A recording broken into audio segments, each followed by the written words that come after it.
Bonjour et bienvenue à tous sur mon podcast Enfin, je vous dis tout. Je suis Tiffany Blézus, je vais vous donner toutes mes clés pour être bien dans votre tête, dans votre corps et dans votre travail. Bonne écoute! Hello à tous, j'espère que ça va bien chez vous. Ici, il pleut des cordes, on verra si ça s'entend à l'enregistrement. Enfin bon, ça n'entache pas ma bonne humeur et j'espère que pour vous aussi. Donc on se retrouve cette semaine pour un autre épisode. Donc vous avez peut-être remarqué, du coup, le jour de lancement de l'épisode a changé, donc c'est plus le vendredi, mais le lundi.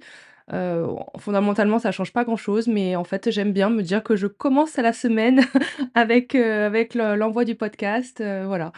C'est purement et simplement, psychologique et de l'ordre du détail.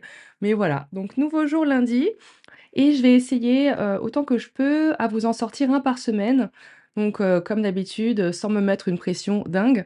Mais, c'est juste que je trouve que toutes les 2 semaines, c'est un peu long et j'ai vraiment beaucoup de thèmes en tête et beaucoup de petits épisodes, voilà, à vous partager. Donc, toutes les semaines, ça ira un peu plus vite.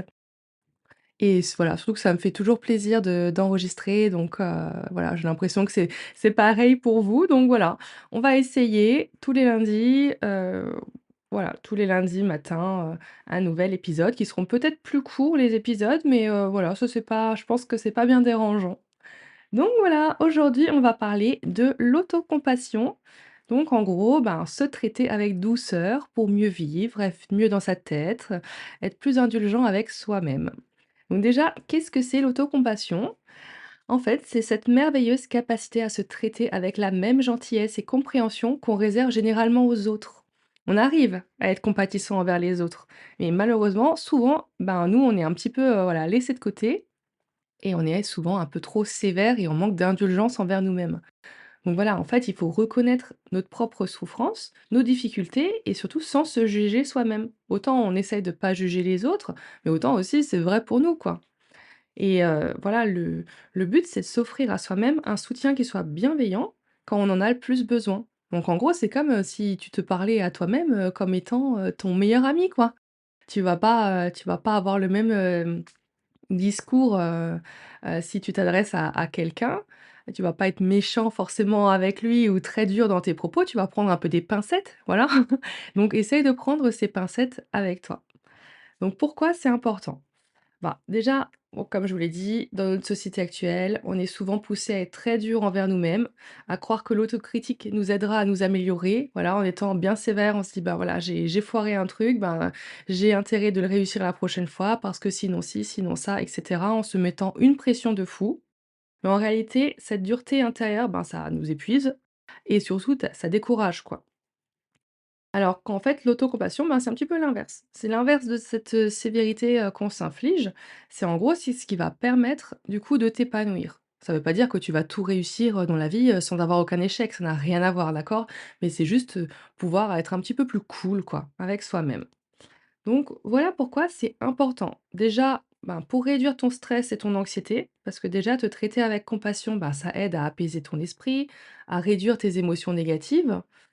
Ça peut diminuer le stress et l'anxiété pour faire mieux face aux défis, de la vie simplement. Parce que si tu es moins stressé, parce que pour cette pression que tu t'infliges à toi-même, bah, en étant moins stressé, forcément tu vas mieux réussir du coup, ce que tu vas devoir faire, les tâches à accomplir, les objectifs que tu vas te fixer. En te mettant moins cette pression de: «Il faut absolument que je sois le meilleur» ou que je sois, enfin vraiment, quelqu'un de très bien, quelqu'un de parfait qui réussit tout du premier coup. Non, on est un petit peu sympa, on se dit: «Bah, on fait de notre mieux et on peut pas regretter, si on a fait de notre mieux». Donc c'est un petit peu ça le truc, quoi. En deuxième point, je dirais que ça va améliorer, bah, forcément l'estime de toi. Parce que quand tu te traites avec bienveillance, ben, tu développes une image de toi, bah, qui est plus positive, hein, plus réaliste, hein. On l'a déjà vu, hein, l'estime de soi dans je sais plus quel épisode, mais voilà, ça doit être 8, 9, enfin quelque chose comme ça. Donc donc c'est très important d'avoir une bonne image de toi parce que si tu te vois, comme tu es réellement, ben, tu vas transmettre cette image que tu as de toi aux autres et qui vont te voir du coup comme quelqu'un qui resplendit, quoi. Donc accepte-toi tel que tu es, avec tes forces, tes faiblesses et toujours dans le respect de tes valeurs, d'accord? Pour être aligné avec qui tu es et avec, toi-même. Aussi, je dirais que l'autocompassion, ça permet aussi d'avoir une meilleure résilience face aux échecs. Parce que comme je l'ai dit avant, du coup, ben, si tu es sûr que tu as fait de ton mieux en chaque instant, ben, tu vas sans cesse faire mieux et la prochaine fois, tu feras encore mieux. Mais tu t'incrimineras pas, pardon, d'avoir fait, quelque chose de nul ou de mal parce que, tu es un peu indulgent. Tu dis: «Ben, voilà, je peux pas réussir tout à tous les coups, c'est pas grave, parce que personne n'y arrive de toute façon et j'ai fait de mon mieux. Ça n'était pas les résultats que je souhaitais, mais je trouve que j'ai fait les efforts nécessaires à ce moment-là de ma vie. Avec les cartes que j'avais entre mes mains, j'ai fait ce que je pouvais et je suis content de ça, même si le résultat, il est pas aussi chouette que je voulais, c'est pas grave. Je réessayerai la prochaine fois et ça fonctionnera parce que j'apprends de mes erreurs et cetera. Donc le but, c'est d'avoir, voilà, une attitude qui soit constructive pour apprendre de ses erreurs et avancer sans baisser les bras quoi, au moindre échec, parce qu'on est sympa avec soi-même. D'accord? Ça te permet finalement l'autocompassion, elle va te permettre de rebondir plus facilement. Je sais pas, imagine vraiment tu parles à ton meilleur pote, qui vient de, je sais pas, rater, le passage de son permis de conduire. Tu vas pas lui dire: «Ah bah oui, effectivement, hein, tu l'as foiré parce que tu étais complètement nul, là, tu étais pas concentré, je t'ai bien vu ce matin, tu t'es levé du mauvais pied. Non mais ça ne pouvait pas fonctionner, là, franchement à ta place, je prendrais le bus pour le reste de ma vie». Tu vas jamais dire ça à un pote. Donc pourquoi est-ce que tu te l'infligerais à toi-même? Donc essaye d'avoir voilà, les mêmes mots que si tu t'adressais à un ami à toi avec bienveillance. Sauf que cette bienveillance, c'est cette fois-ci envers toi-même et tu le mérites bien. Donc ensuite, ben, dans la pratique, comment on fait pour mettre en place un petit peu plus d'autocompassion quand déjà, ben, c'est pas, inné, quoi?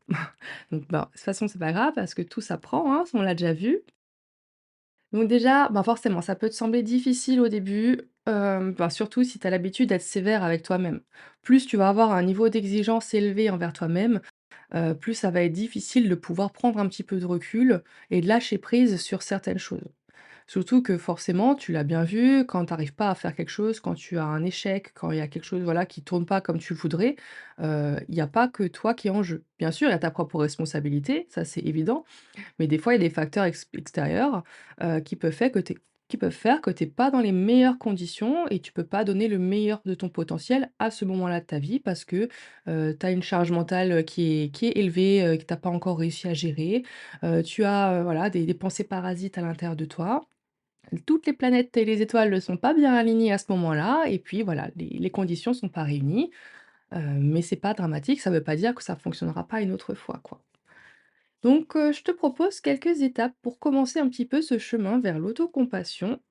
Déjà, je te propose de reconnaître tes souffrances. Donc ça, c'est simplement se dire, que je prends conscience que je suis en difficulté, j'ai du mal à faire quelque chose, j'ai, des pensées, qui sont, négatives, voilà, j'ai des émotions, pas top aujourd'hui. C'est OK, on les accepte, elles sont là, on ne se juge pas. Donc plutôt que les ignorer ou les minimiser, en fait, ouais, il faut vraiment, te dire que je les reconnais. Tu mets des mots dessus, tu les nommes et tu comprends qu'elles font partie de toi et de l'expérience de, chaque individu parce qu'on traverse tous des moments un petit peu plus durs que les autres. C'est tout le monde et pour tout le monde pareil. Donc accepte que des fois tu sois en difficulté. C'est OK. C'est pas grave, ça veut pas dire que ça va durer toute la vie, ça veut juste dire que c'est une mauvaise période et que ça passera. Ensuite, comme je l'ai dit, parle-toi avec douceur, d'accord? Un petit peu de bienveillance. Remplace les critiques par des mots de soutien et de réconfort. Des mots que tu voudrais dire à quelqu'un d'autre, d'accord? Imagine comme si tu parlais à un ami cher dans une situation similaire et utilise ce même ton avec toi, d'accord? Pas un ton incriminant, pas besoin d'avoir un ton mielleux non plus, de ouf, mais juste un ton normal, bienveillant, empathique. Ensuite, tu peux, pratiquer la pleine conscience. Alors là, quand on dit ça, en général, les gens, ils se disent qu'on va aller méditer pendant 2 heures au bord d'une plage. Non, c'est pas ça. La pleine conscience, en fait, ça t'aide à rester conscient, enfin, tu es conscient, mais à rester présent et dans le présent et tu observes tes pensées et tes émotions sans le jugement. D'accord? Ça te permet de pas te laisser emporter par des pensées négatives et t'amener plus facilement à revenir à un état de calme. Donc ça va un petit peu avec le point 1 au final. Quand tu sens que tu es pas bien, que tu as une émotion qui est négative, une sensation désagréable en toi, essaye de mettre des mots dessus. Tu ne penses à rien d'autre qu'à ça et essaye aussi de voir quelle pensée ou quelle situation, voilà, a généré ça. Est-ce que c'était juste parce que tu viens de penser, je sais pas, à ton travail et ça t'a généré un stress, qui du coup, ben, voilà, a généré un certain état en toi et cetera? Ou est-ce que c'est parce que tu as pensé, à ton enfant qui est malade et que tu as quand même mis à l'école, mais que tu te dis: «Bon, ben, j'espère que j'ai fait le bon choix», peu importe la pensée qui est venue, en toi, mets des mots dessus et pour t'aider à mieux la comprendre et ensuite accepte-la. C'est pas grave, ça passera. Des pensées, on en a des milliers et des dizaines de milliers par jour. Ce sera pas la seule, donc ce n'est pas grave. Ensuite, adopte une perspective équilibrée. Alors ça peut être un terme un peu, farfelu, mais dis-toi en fait, prends du recul et dis-toi que tu es pas le seul à traverser des moments difficiles. Se rappeler que la souffrance fait partie de la vie, en vrai, ça peut t'aider à te sentir moins isolé dans tes difficultés, hein. Faut pas on a toujours l'impression que quand on est dans une période qui est pas bien, donc là, on peut parler juste d'une mauvaise journée, mais ça peut être le cas d'une dépression, des symptômes, ouais, des syndromes dépressifs, des burn-out, des stress, chroniques qui sont vraiment sur le long terme, où on a l'impression, bah, qu'on est tout seul, quoi et c'est pas vrai. C'est pas vrai. C'est juste qu'on a l'habitude, de pas faire l'apologie, quand ça va mal, quoi. C'est juste que les gens, ils en parlent pas, mais au final, si tu ouvres un peu tes yeux et tes oreilles, tu verras qu'autour de toi, il y a beaucoup plus de personnes que tu penses qui sont dans un état qui est pas au top de leur forme, en même temps que toi. Donc toujours rappelle-toi que tu es pas seul, tu es pas un extraterrestre et c'est pas grave, d'aller moins bien à un moment donné, d'accord? Sois bienveillant. Et enfin, j'aimerais mettre, bah, le dernier point et peut-être le plus important, c'est de prendre soin de toi. Ça, je le dis et je le redis, mais accorde-toi du temps pour des activités qui t'apportent du plaisir et de la détente. Ça peut être, lire un livre, prendre un bain chaud, faire une marche, aller dans la nature, pratiquer ton sport préféré, un loisir. Enfin, franchement, prendre soin de toi, c'est fondamental, d'accord? Et ça fait aussi partie de cette autocompassion, c'est de prendre soin de toi, de te parler et ouais, d'être indulgent avec toi-même et dans la bienveillance, mais aussi prendre soin de ton corps. Avoir des moments pour toi et juste pour toi, et et pas forcément toujours penser aux autres. C'est bien de s'occuper des autres, c'est génial d'être altruiste, je suis la première à dire que c'est une qualité et une valeur que je respecte énormément, mais ça n'empêche qu'il y a des moments où maintenant il faut d'abord s'occuper de soi avant de s'occuper des autres. Ça me fait penser, c'est comme dans un avion, quand ils te disent que si le masque à oxygène il tombe, tu te le mets d'abord à toi avant de le mettre à ton enfant. Oui, c'est vrai, parce que occupe-toi de toi d'abord, sois en vie et en bonne santé et en étant en vie et en bonne santé, tu pourras ensuite t'occuper des autres.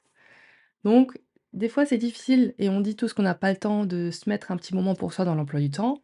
Si, en vrai, on a le temps. On n'a juste pas forcément cette priorité-là en haut de notre to-do list, d'accord? Mais il faut s'obliger à se programmer des moments pour soi. Et voilà, donc je pense que pour ça, j'ai tout dit. Donc ouais, reconnaître ses souffrances, se parler avec douceur, pratiquer la pleine conscience, prendre un peu du recul et surtout prendre soin de toi. Ça va être, ouais, si tu fais ces 5 points, déjà je pense que tu auras fait un grand pas de l'autocompassion. J'aimerais rajouter aussi qu'il y a des recherches, hein, qui ont montré que l'autocompassion, elle est associée à de nombreux bienfaits psychologiques. Donc ça peut être une plus grande, satisfaction de vie, une meilleure santé mentale, une réduction des symptômes de dépression et d'anxiété, forcément. Ça va dans tout ce thème, hein, de psychologie positive, qui me tient tant à cœur, quoi, hein. Donc pour conclure, j'aimerais dire que l'autocompassion, c'est pas un acte d'égoïsme, pas du tout, hein, mais c'est un geste de bienveillance envers soi-même. Donc en cultivant cette qualité, tu peux mieux affronter les hauts et les bas de la vie, développer une résilience plus forte, améliorer ton bien-être. Alors la prochaine fois que tu te sentiras submergé, essaye de te rappeler ces mots. Sois gentil avec toi-même, tu le mérites. Tu es ton meilleur ami. Voilà, sur ce, j'espère que cet épisode t'a été utile. N'hésite pas à le partager, hein, autant que possible pour faire vivre ce podcast et à me laisser un petit commentaire ou à t'abonner. Ça fait toujours très très plaisir. Et puis je te dis du coup à lundi prochain. Bye bye! Merci à tous d'avoir écouté cet épisode. S'il vous a plu, n'hésitez pas à vous abonner et à le partager à vos proches. Je vous invite également à le noter en me laissant 5 étoiles, tant qu'à faire, et un joli commentaire. Un grand merci à vous.